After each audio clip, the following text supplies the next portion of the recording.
ত্রিপুরার অন্যতম জনপ্রিয় ও সুস্বাদু গ্রীষ্মকালীন ফল আনারস। রাজ্যে বিভিন্ন এলাকায় এই ফলের চাষ হলেও সোনামুড়া মহকুমার টিলাভূমি অঞ্চলে আনারসের উৎপাদন বিশেষভাবে উল্লেখযোগ্য। জুমার ঢেপা, বৈরাগী বাজার, তক্সাপাড়া, কামরাঙ্গা, টিলা, মোহনভোগ, কুলুবাড়ি সহ বিস্তীর্ণ এলাকা জুড়ে রয়েছে আনারসের বাগান।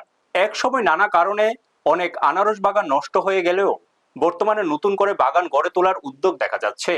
ফলে ভবিষ্যতে আনারস চাষ আরো সম্প্রসারিত হবে বলে আশা করছেন চাষিরা। আনারস এই অঞ্চলের গ্রামীণ অর্থনীতির একটি গুরুত্বপূর্ণ অর্থকরী ফসল। বর্তমানে সোনামুড়া ও কুলুবাড়ি বাজারে জমজমাট আনারসের হাট বসছে। প্রতিদিন বিপুল পরিমাণ আনারস বিক্রি হচ্ছে এইসব বাজার থেকে।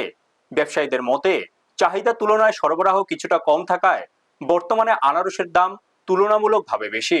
বড় আকারের আনারস প্রতিটি 50 থেকে 60 টাকা বিক্রি হচ্ছে। ছোট আকারের আনারসের দাম শুরু হচ্ছে 20 টাকা থেকে।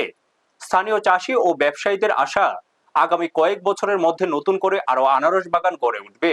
উৎপাদন বাড়ার পাশাপাশি এই সুস্বাদু ফলের বাজারও আরো সম্প্রসারিত হবে, যা এলাকার অর্থনীতিকে আরো শক্তিশালী করতে সহায়ক হবে।